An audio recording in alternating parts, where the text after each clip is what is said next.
Hello friend, तो कैसे हैं आप। उम्मीद है कि आप सब बहुत ही अच्छे होंगे और अच्छे से अपना पढ़ाई लिखाई कर रहे होंगे।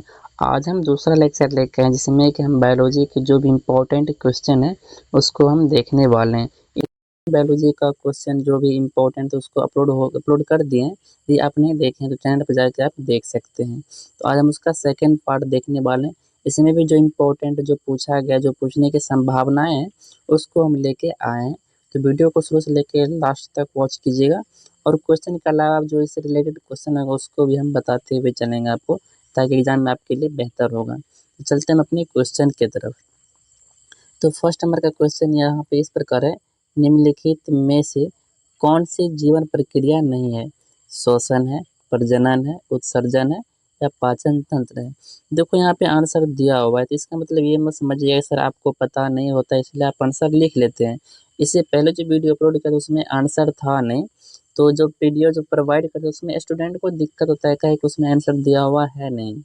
तो इसलिए सोचे कि आप जो पीडीएफ बनाएंगे उसमें आंसर दे देंगे तो विद्यार्थी को दिक्कत होगा। आंसर यदि रहता है तो याद हो जाता है, बाकी आंसर नहीं रहता है तो आंसर ढूंढने के लिए गूगल पे तो कहीं पे जाना पड़ता है, उसमें दिक्कत होता है। यदि पीडीएफ हम सेव कर लेते हैं तो फिर इसको एडिट करने में दिक्कत हो जाता है। तो इसलिए हम क्वेश्चन जब टाइप कर देते तभी हम क्या कर दे, आंसर को भी शामिल कर दिए। ठीक है, इसलिए ताकि आप लोग को सुविधा हो। ये मत समझना है कि हमको आता नहीं है, ये हम आप ही लोग की सुविधा के लिए किए हैं। तो सिर्फ आपको आंसर नहीं देखना है, आप चार ऑप्शन देखिए, इसमें देखिए आपका आंसर क्या हो जाएगा। तो इसमें आपका आंसर क्या हो जाएगा, प्रजनन हो जाएगा। ठीक है, प्रजनन। देखिए श्वसन तो आदमी करता ही है, उत्सर्जन भी करता है। उत्सर्जन जैसे कि मल द्वार सब निकलता है, टॉयलेट सब हो गया तो उस सब उत्सर्जन हो जाता है। उसके बाद पाचन, जब तक पाचन होगा नहीं तो आदमी का कुछ होगा भी नहीं। ठीक है, तो पाचन इम्पोर्टेंट है। और दूसरा क्वेश्चन यहाँ पे इस प्रकार है, और इसमें बोल रहा है कि पौधे में आंतरिक ऊर्जा का भंडार किस रूप में होता है। तो किसके रूप में होता है, स्टार्च के रूप में होता है। ठीक है, किसके रूप में, स्टार्च के रूप में। तो ऑप्शन किसको टिक करेंगे, स्टार्च या देखिए स्टार्च भी लिखता है और कभी कभी मंड भी लिख देता है, इसलिए हम दोनों ऑप्शन दे दिए। स्टार मिले तो वो भी ठीक है और ना मिले तो मंड भी ठीक है, जो रहेगा उसको हम टिक करके आगे बढ़ जाएंगे। तो ऑप्शन क्या हो जाएगा, सी इज द राइट आंसर। अब चलते हैं क्वेश्चन नंबर थर्ड की तरफ। क्वेश्चन नंबर थर्ड में यहाँ पे बोल रहा है कि मानव शरीर में प्रकाश संश्लेषण कहाँ होता है। एक बात बताइए, मानव शरीर में प्रकाश संश्लेषण की क्रिया होता है क्या, नहीं। ये सिर्फ होते हैं पेड़ और पौधे में। यहाँ बोल रहा है क्या, त्वचा में, आंत में या फिर पत्ती में। तो पत्ती में तो होता है लेकिन पेड़ के पत्ती में होता है, लेकिन यहाँ बोल रहे हैं मानव, तो मानव में पत्ती तो होता ही नहीं है, तो प्रकाश संश्लेषण की क्रिया कहाँ से होगा। तो इसमें क्या, इनमें से कोई नहीं, तो इनमें से कोई नहीं को हम क्या करेंगे, टिक करेंगे। ठीक है, ये हमारा आंसर क्या हो जाएगा, D is the right answer. है कि मनुष्य में प्रकाश संश्लेषण की क्रिया होता ही नहीं, लेकिन होता है किसमें, पेड़ पौधे में होता है, जो कि स्वपोषी होते हैं। इसको भी ध्यान में रखना है। पेड़ पौधे क्या होते हैं, स्वपोषी होते हैं। अगर इससे पहले जो वीडियो अपलोड हुआ है उसमें हम बताए थे बहुत ही बढ़िया से। तो उम्मीद है कि आपको समझ में आ गया होगा। और अब यहाँ पे बोल रहा है स्टोमाटा। ठीक है, इसको रंध्र भी बोलते हैं, या तो स्टोमाटा या तो फिर रंध्र, कुछ भी लिख सकता है। तो दोनों का ध्यान में रखना है। इसका जो खुलना और बंद होने की प्रक्रिया जो होता है, इसको नियंत्रण कौन करता है, उसको नियंत्रण कौन करता है, तो वो करता है गार्ड सेल। गार्ड सेल, इस यहाँ पे लिखा है क्या, गार्ड कोशिका। तो उसको नियंत्रण कौन करता है, गार्ड कोशिका। इंपॉर्टेंट है, ठीक है, इसको ध्यान में रखना है। अब चलते हैं क्वेश्चन नंबर 5 की तरफ। तो क्वेश्चन नंबर 5 यहाँ पे इस प्रकार बोल रहा है कि निम्नलिखित में से कौन सा परजीवी पौधा है। तो परजीवी आपको बताए थे कल भी, क्या बोल रहे थे, अमरबेल। ठीक है, अमर बेल बोले, लेकिन यहाँ पे अमरबेल ऑप्शन में है नहीं, तो यहाँ पे आपका आंसर हो जाएगा कुसुम। ठीक है, क्या हो जाएगा, कुसुम पेड़ जो होता है ये क्या होता है, परपोषी पौधा होते हैं। कुसुम को भी याद रखना है और अमरबेल याद दे, तो अमरबेल, यदि अमरबेल दे सकते हैं तो फिर कुसुम दे सकता है। इसको आपको टिक कर देना है, किसी को, ऑप्शन ए को ध्यान में रखना है, दोनों को। ठीक है, अब चलते हैं क्वेश्चन नंबर 6 की तरफ।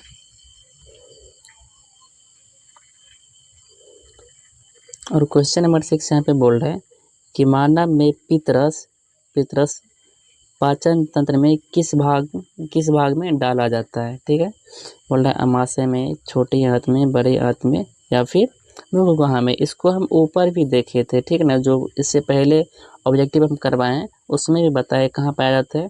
तो ये पाया जाता है छोटे आंत में, ठीक है, छोटी आंत में। और याद रखना छोटी आंत में भोजन का अवशोषण भी होता है। किसका? भोजन का। और प्रोटीन सब जो होता है छोटी आंत में उसका क्या होता है? शोषण होता है। लेकिन जल का अवशोषण कहाँ होता है? तो जल का अवशोषण होता है बड़ी आंत में, बाकी सब का छोटी आंत में। छोटी आंत नाम का सिर्फ छोटी आंत है, लेकिन ये बहुत बड़ा होता है, ठीक है, इसको ध्यान में रखना है। यदि कहीं पूछ दे कि जल का अवशोषण कहाँ होता है, तो जल का अवशोषण होता है बड़ी आंत में, या बाकी सब का अवशोषण कहाँ होता है? प्रोटीन होता है, भोजन सब का कहाँ होता है अवशोषण? तो वो होता है छोटी आंत में, ठीक है। तो यहाँ पे क्वेश्चन नंबर आप 7 देख सकते हैं, बोल रहा है पेप्सिन एंजाइम कहाँ क्रियाशील होता है। तो पेप्सिन क्या है? एक एंजाइम है, इसको भी ध्यान रखना। ये क्रियाशील कहाँ होता है? तो ये क्रियाशील होता है अमाशय में। कहाँ होता है क्रियाशील? अमाशय में। पेप्सिन क्या है? तो एक एंजाइम है, इसको भी आपको ध्यान में रख लेना है। ऑप्शन आपके पास क्या हो जाएगा? Option B is the right answer. अब चलते हैं क्वेश्चन नंबर 8 की तरफ। तो क्वेश्चन नंबर 8 में यहाँ पे बोल रहा है कि पौधे में जल का परिवहन कौन करता है। ये हम पहले भी आपको बता चुके हैं। जल का जो होता है वहन कौन करता है? तो जल का करता है जाइलम। कौन करता है? जाइलम। यदि वही खाद्य पदार्थ का हो जाए, तो जब खाद्य पदार्थ की बात करें तो उसमें हो जाता है फ्लोएम। कौन होता है? फ्लोएम। दोनों इंपॉर्टेंट है, याद रखना। यदि खाद्य पदार्थ का बात करें तो कौन हो जाएगा? फ्लोएम हो जाएगा। और जल या तो फिर लवण का बात करें तो उसमें कौन से खनिज लवण का बात करें या फिर जल का, तो उसमें हो जाएगा आपका जाइलम। यहाँ पे बोल रहा है किसका? जल का परिवहन कौन करता है? जाइलम करता है। कौन करता है? जाइलम। ऑप्शन क्या हो जाएगा आपके पास? B is the right answer. चलते हैं आप क्वेश्चन नंबर 9 की तरफ। और क्वेश्चन नंबर 9 में बोल रहा है कि मनुष्य में श्वसन किस प्रकार का होता है। तो किस प्रकार का होता है? तो उसमें कैसा श्वसन होता है? तो वायवीय श्वसन, ठीक है, वायवीय श्वसन। केवल वायवीय श्वसन, दोनों नहीं होता है। एक होता है वायवीय, एक होता है अवायवीय। तो मनुष्य में कौन सा श्वसन होता है? उसमें होता है अवायवीय श्वसन, ठीक है, केवल अवायवीय श्वसन। ऑप्शन क्या हो जाएगा आपके पास? B is the right answer. अब चलते हैं क्वेश्चन नंबर 10 की तरफ। तो क्वेश्चन नंबर 10 में बोल रहा है कि मानव में रक्त को हृदय से फेफड़ा तक कौन सी धमनियाँ ले जाती हैं। तो कौन सी धमनियाँ ले जाती हैं? तो फुफ्फुस धमनी ले जाती है। ऑप्शन क्या हो जाएगा आपके पास? C is the right answer. कौन सी धमनी? तो फुफ्फुस धमनी। याद रखना है, पहले ही पूछा गया है, ठीक है, तो इम्पोर्टेंट बनता है, तो इसको ध्यान में रखना तो बनता है, ठीक है। तो अब आगे का क्वेश्चन में बोल रहा है श्वसन की प्रक्रिया में क्या उत्पन्न होता है। ऑक्सीजन होता है, ग्लूकोज होता है, कार्बन डाइऑक्साइड, जल और ऊर्जा होता है। तो ऑप्शन आपका क्या ठीक है? सही है। देखिए कार्बन डाइऑक्साइड भी होता है, जल भी। देखिए ऊर्जा मुक्त होता है तब तो हमारे शरीर में एनर्जी बना हुआ रहता है। और जल का भी उत्पन्न होता है जो कि हम उत्सर्जन के द्वारा निकलते हैं। और कार्बन डाइऑक्साइड भी होता है जो कि हम निकालते हैं। तो पेड़ पौधा क्या करता है? हम लोग क्या करते हैं? ऑक्सीजन ग्रहण करते हैं, कार्बन डाइऑक्साइड बाहर छोड़ता है। लेकिन पेड़ पौधा क्या करते हैं? तो कार्बन डाइऑक्साइड खाना बनाने के लिए लेता है, और जब खाना बनाने के दौरान वो क्या करता है? ऑक्सीजन को मुक्त करता है, और वही ऑक्सीजन हम लोग ग्रहण करते हैं। तो ऑप्शन क्या हो जाएगा आपके पास? C is the right answer. Carbon dioxide भी होता है, जल भी होता है, और ऊर्जा भी मुक्त होता है। किसमें? श्वसन की प्रक्रिया में। क्वेश्चन इंपॉर्टेंट है, ध्यान में रखिएगा। और 12 नंबर का क्वेश्चन है, और यहाँ पे बोल रहा है कि पत्तियों में भोजन बनने की प्रक्रिया को क्या कहते हैं। तो क्या कहते हैं? उसको बोलते हैं प्रकाश संश्लेषण, ठीक है, प्रकाश संश्लेषण, ठीक है। तो अब यहाँ पे कुछ और जो इम्पोर्टेंट है बता देते हैं। तो प्रकाश संश्लेषण के लिए क्लोरोफिल की आवश्यकता होती है, जल की, कार्बन डाइऑक्साइड की, ठीक है, इसको तीनों को ध्यान में रखना है। और उसी के दौरान ऑक्सीजन मुक्त होता है, ठीक है, और कार्बन डाइऑक्साइड का उपयोग होता है खाना बनाने के लिए। तो अब हम देखते हैं क्वेश्चन नंबर 13 को। क्वेश्चन नंबर 13 में बोल रहे हैं कि पौधे में देखिए भोजन का परिवहन, इससे पहले बताए थे भोजन बोले या फिर खाद्य पदार्थ दोनों सेम ही है। तो उसका वहन कौन करता है?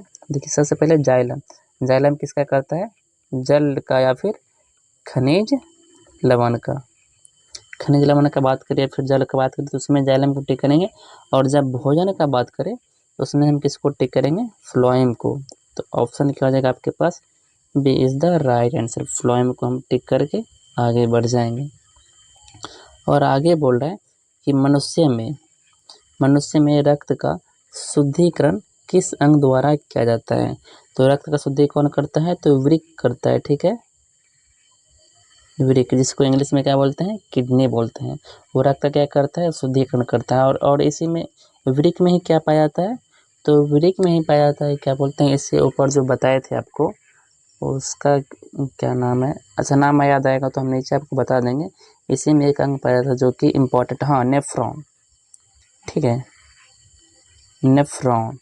इसका डायग्राम बनाना आप लोग सीख जाइएगा, ठीक है, इम्पोर्टेंट है, इसका ऑब्जेक्टिव भी ऊपर में करवाए थे। अब क्वेश्चन नंबर आ जाता है आपके पास 15, और 15 नंबर में बोल रहा है कि मनुष्य में हृदय में कुल कितने कक्ष पाए जाते हैं। पिछले वीडियो में भी हमने बताया था 4 कक्ष पाए जाते हैं, जिसको क्या बोलते हैं, इसको और बोलते हैं जैसे कि दायां अलिंद हो जाएगा, बायां अलिंद हो जाएगा, दायां निलय हो जाएगा और बायां निलय हो जाएगा। तो कितने कोष्टक होते हैं, इसको कोष्टक बोलते हैं। तो 4 कोष्टक होता है, 4 कोष्टक होता है। तो ऑप्शन क्या हो जाएगा आपके पास, option C is the right answer. कितने कोष्टक, 4 कोष्टक। एक इम्पॉर्टेंट है, पिछले वीडियो में हमने भी बताया था, तो इसको ध्यान में रखना है, पूछा गया है, ठीक है। अब इसमें बोल रहा है कि पेप्सिन किससे पाचन में सहायक होता है। वसा मतलब प्रोटीन किसको पाचन करने के लिए सहायक होता है, वसा को, कार्बोहाइड्रेट को, प्रोटीन को या जल को। तो ये जो पेप्सिन होता है किसका पाचन करता है, तो पेप्सिन यहाँ पाचन करता है प्रोटीन को। देखो इसको टिक साथ कर सकते हैं, यहाँ पे क्या पो है और यहाँ पे पेप्सिन प्रोटीन। पेप्सिन किसका पाचन करेगा, प्रोटीन का पाचन करेगा। तो इम्पोर्टेंट ये भी ध्यान में रखिएगा, और क्वेश्चन अच्छा है। अब क्वेश्चन नंबर देख सकते हैं 17 को, और क्वेश्चन नंबर 17 में बोल रहा है कि अमीबा में भोजन का ग्रहण किस प्रक्रिया द्वारा होता है, ठीक है।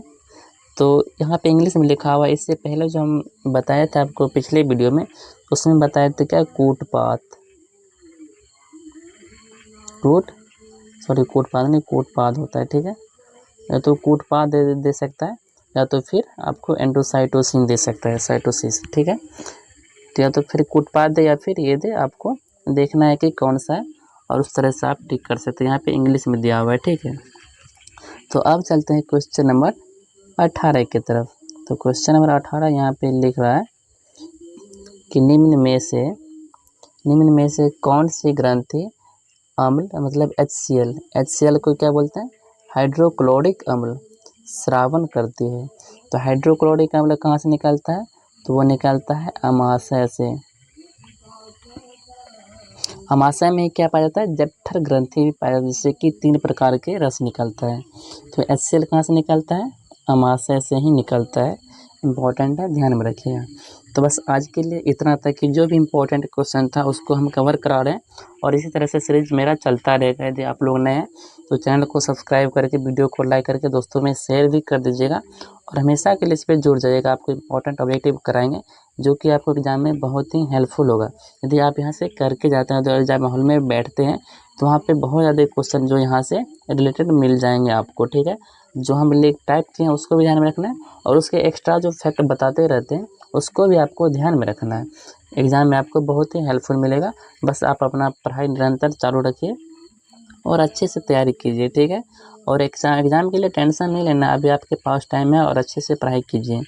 तो मिलते हैं अगले क्वेश्चन को लेकर अगले वीडियो में। लेकिन अगले वीडियो में हम क्या करेंगे, बायोलॉजी के जो भी इम्पोर्टेंट क्वेश्चन बन सकते हैं 2 नंबर के लिए, तो उसको भी हम टाइप किए हैं, ठीक है। तो उसका भी हम वीडियो लेक्चर कल अपलोड कर देंगे, तो ध्यान से आप लोग देख लीजिएगा।